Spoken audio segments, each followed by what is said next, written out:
जय श्री राधे कृष्णा। आप सभी का दिन शुभ और मंगलमय हो और भगवान श्री नारायण की कृपा आप पर सदा बनी रहे। आज सुनिए वैशाख मास महात्म्य का अध्याय 18। आज के अध्याय में आप सुनेंगे वेंकटाचल के मुख्य तीर्थों का वर्णन, पुराण श्रवण की महिमा और नियम तथा अर्जुन की तीर्थ यात्रा का वर्णन। ऋषियों ने पूछा, पौराणिकों में श्रेष्ठ सूत जी, इस वेंकटाचल पर उत्तम धर्म विषयक अनुराग प्रदान करने वाले मुख्य तीर्थ कितने हैं? कौन ज्ञानदायक है, कौन भक्ति और वैराग्य देने वाले हैं तथा कौन मोक्ष प्रदान करने वाले हैं? उन सबका वर्णन कीजिए। तब श्री सूत जी बोले, उत्तम व्रत का पालन करने वाले शौनक जी, इस श्रेष्ठ पर्वत पर मुख्य 108 तीर्थ ऐसे हैं जो उत्तम धर्म में अनुराग प्रदान करने वाले हैं। इन 108 तीर्थों में 60 तीर्थ भक्ति और वैराग्य देने वाले हैं और इस वेंकटाचल के शिखर पर 6 तीर्थ मुक्तिदायक माने गए हैं, जिनके नाम इस प्रकार है: स्वामी पुष्करणी, आकाश गंगा, पाप विनाशन, पांडु तीर्थ, कुमारधारिका तीर्थ और तुम्बु तीर्थ। जो मनुष्य इन तीर्थों के महात्म्य के साथ भगवान विष्णु की भुवन पावनी कथा को सर्वदा श्रवण करते हैं, वे इस लोक में निश्चय ही भगवान विष्णु के भक्त होते हैं। संपूर्ण भुवनों को पवित्र करने वाली श्री विष्णु कथा को सर्वदा श्रवण करने में यदि कोई समर्थ न हो तो 2 घड़ी, 1 घड़ी या 1 क्षण भी जो भक्ति पूर्वक इसे सुनता है, उसकी कभी दुर्गति नहीं होती। संपूर्ण यज्ञों और सब प्रकार के दानों से जो फल प्राप्त होता है, वही फल मनुष्य एक बार पुराण कथा का श्रवण करने से प्राप्त कर लेता है। पुराण का श्रवण और भगवान विष्णु के नामों का कीर्तन, ये 2 ही मनुष्य के पुण्य रूपी वृक्ष के महान फल हैं। यदि कोई बड़ा प्रयत्न करके अमृत ही पी ले तो भी वह अकेला ही अजर अमर होता है, परंतु भगवान विष्णु का कथा रूप अमृत तो समस्त कुल को ही अजर अमर बना देता है। पुराण को जानने वाला विद्वान, बालक, युवा, वृद्ध, दरिद्र अथवा दुर्भाग्य युक्त ही क्यों न हो, वह पुण्यात्मा पुरुषों द्वारा सदैव वंदनीय और पूजनीय होता है। पुराण वेता ब्राह्मण जब कथा कहने के लिए व्यास आसन पर बैठ जाएं, तब प्रसंग की समाप्ति होने तक वह किसी को प्रणाम न करे। जहाँ खोटे मनुष्य रहते हो, जो स्थान हिंसक जंतुओं से घिरा हो तथा जिस घर में जुआ खेला जाता हो, वहाँ विद्वान पुरुष पवित्र कथा न कहे। जो उत्तम गांव हो, जहाँ अच्छे लोग बसते हो, जो उत्तम क्षेत्र, पवित्र देवालय या नदी का पवित्र तट हो, वही विद्वान पुरुष पवित्र कथा बाचे। जो श्रद्धा और भक्ति से युक्त हो, अन्य कार्यों में जिसका मन न लगा हो और जो मौन, पवित्र और शांत भाव से सुनते हो, ऐसे श्रोता पुण्य के भागी होते हैं। जो अधम मनुष्य बिना भक्ति भाव के पवित्र कथा सुनते हैं, उनको पुण्य फल की प्राप्ति नहीं होती। जो पान चबाते हुए भगवान की पवित्र कथा सुनते हैं, वे नरक में जाते हैं। जो पाखंडी ऊंचे आसन पर बैठकर कथा सुनते हैं, वे नरकों को भोगकर अंत में कौवे होते हैं। जो वीरासन लगाकर अथवा सिंहासन पर बैठकर भगवान की कथा सुनते हैं, वे टेढ़े मेढ़े वृक्ष होते हैं। जो प्रणाम न करके कथा सुनते हैं, वे विष वृक्ष होते हैं। और जो स्वस्थ होकर भी सोकर कथा सुनते हैं, वे अजगर होते हैं। जो वक्ता के समान आसन पर बैठकर कथा सुनता है, वह पाप का भागी होकर नरक में जाता है। जो पुराण के ज्ञाता, विद्वान की तथा सब पापों का नाश करने वाली उत्तम कथा की निंदा करते हैं, वे कुत्ते की योनि में जाते हैं। जब कथा बाची जाती हो, उस समय जो दुष्टता पूर्ण उत्तर प्रत्युत्तर करते हैं, वे गधे होते हैं और उसके बाद गिरगिट की योनि में जन्म लेते हैं। जो कथा होते समय उसमें विघ्न डालते हैं, वे करोड़ों वर्षों तक नरक भोगकर अंत में ग्राम सूकर होते हैं। जो नर श्रेष्ठ पुराण वेता विद्वान के बैठने के लिए कंबल, मृग चर्म, वस्त्र तथा चौकी देते हैं, वे स्वर्ग लोक में जाकर मनोवांछित भोगों को भोगकर ब्रह्म आदि देवताओं के लोकों में स्थित होते और निरामय पद को प्राप्त हो जाते हैं। जो पुराण के बैठने के लिए सूत और नया कपड़ा देते हैं, वे प्रत्येक जन्म में भोगवान और ज्ञान संपन्न होते हैं। इस प्रकार वेंकटाचल के महात्म्य को सुनकर सब ऋषियों ने पौराणिकों में श्रेष्ठ श्री सूत जी का यथा योग्य सम्मान करके अनुपम हर्ष प्राप्त किया। तब ऋषिगण बोले, हे सूत जी, अब हम लोग कटाह तीर्थ का महात्म्य सुनना चाहते हैं। तब सूत जी बोले, विप्रवरों, कटाह तीर्थ सब लोकों में प्रसिद्ध है। वह सब प्रकार की संपत्तियों को देने वाला, शुद्ध तथा सब पापों का नाश करने वाला है। उससे दुःस्वप्नों का नाश हो जाता है। वह महापातकों का नाश करने वाला, बड़े बड़े विघ्नों का निवारण करने वाला तथा मनुष्यों को परम शांति देने वाला है। कटाह तीर्थ स्मरण करने मात्र से सब पापों का नाश कर देता है। इसलिए केशवाय नमः, नारायणाय नमः, माधवाय नमः इन नामों से अलग अलग उस तीर्थ के जल का आचमन करें, या फिर तीनों नामों से एक ही बार उस तीर्थ के कल्याणप्रद जल का पान करें, या भगवान वेंकटेश्वर के अष्टाक्षर मंत्र से भोग मोक्ष प्रदान करने वाले उक्त तीर्थ का जल पिए। पहले यह प्रार्थना करें कि हे तीर्थवर, जन्मांतर में किए हुए मेरे महापाप का शीघ्र नाश करो।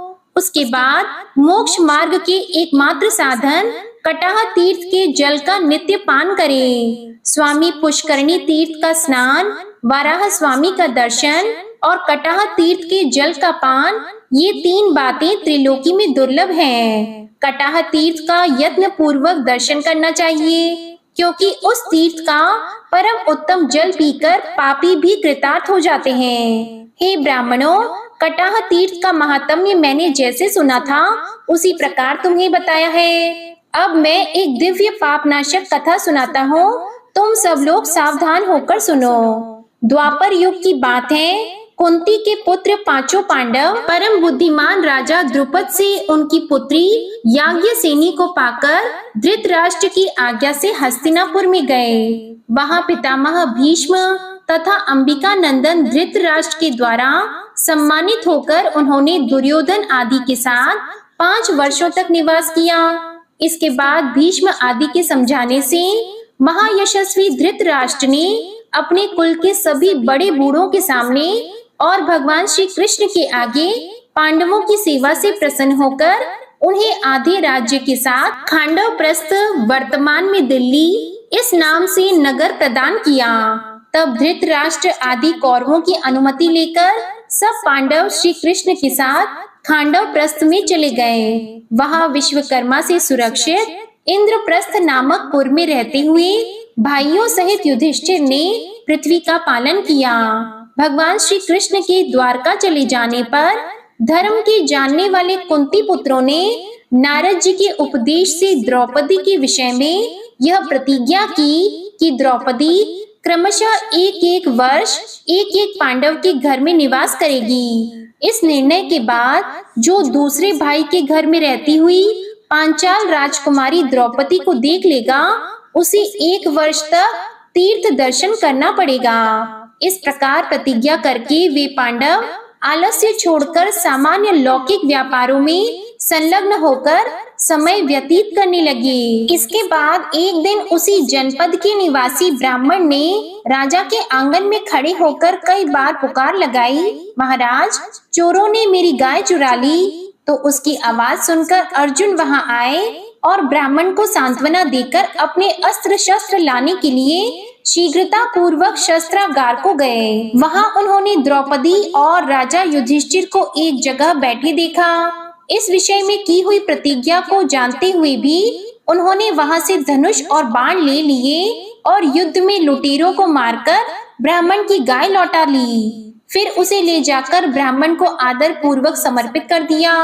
इसके बाद अर्जुन ने धर्मनंदन युधिष्ठिर को सूचित किया कि मेरे द्वारा प्रतिज्ञा का उल्लंघन हुआ है, इसलिए मुझे तीर्थ यात्रा करनी चाहिए। अपने छोटे भाई की बात सुनकर सब धर्मज्ञों में श्रेष्ठ धर्मनंदन युधिष्ठिर ने आदर पूर्वक कहा, हे सुव्रत, तुमने ब्राह्मण और गाय के लिए ऐसा किया है, प्रजा की रक्षा करना राजा का कर्तव्य है। यदि उसके द्वारा चोरों की उपेक्षा हो जाए तो उसे ब्रह्म हत्या का पाप लगता है और चोरों को दंड देने पर वह पुण्य का भागी होता है। तुमने राजा और प्रजा दोनों के लिए जो हितकर कार्य है वही किया है, इसलिए तुम्हारा दोष नहीं है। धर्मराज का यह वचन सुनकर सदा धर्म में तत्पर रहने वाले अर्जुन ने हाथ जोड़कर कहा, भूपाल, आप ऐसी बात न कहें। आप धर्म के सर्वस्व को जानते हैं, धर्म के साक्षात स्वरूप हैं और कर्तव्य तथा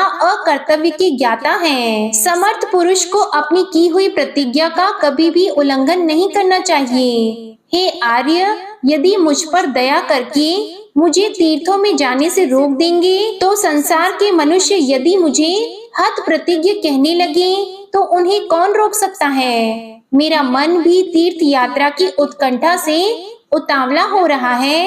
हे राजन, नारद जी ने जो अनुशासन किया है वह हमारे लिए सर्वथा कर्तव्य है। इसलिए महाराज, तीर्थ यात्रा के लिए मैंने जो यह उद्योग किया है इससे आपको प्रसन्न होना चाहिए। स्वामी को सेवकों की प्रतिज्ञा का उनके द्वारा निर्वाह करना चाहिए। तब भाइयों की सलाह लेकर बहुत अच्छा कहकर युधिष्ठिर ने अर्जुन का अनुरोध स्वीकार कर लिया। अर्जुन ने प्रणाम और विनय आदि के द्वारा अपने बड़े भाई को संतुष्ट किया। फिर यथा योग्य भीमसेन आदि बंधुओं से भी विदा लेकर ब्राह्मणों से स्वस्ति वाचन कराकर अर्जुन ने वहां से यात्रा की। राजकुमार अर्जुन ने पहले गंगा नदी के तट पर पहुंचकर उसी के किनारे किनारे निकटवर्ती मार्ग से जाते हुए हरिद्वार, प्रयाग और काशी आदि तीर्थों का सेवन किया और अन्य तीर्थों का दर्शन करते हुए वे ऊंची ऊंची तरंगों से लहराते हुए दक्षिण समुद्र तक जा पहुँचे।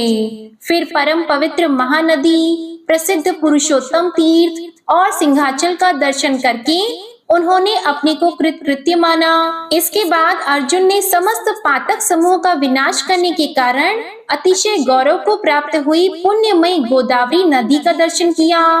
उसके जल से विधि पूर्वक स्नान करके वे मलापहा नदी के तट पर गए।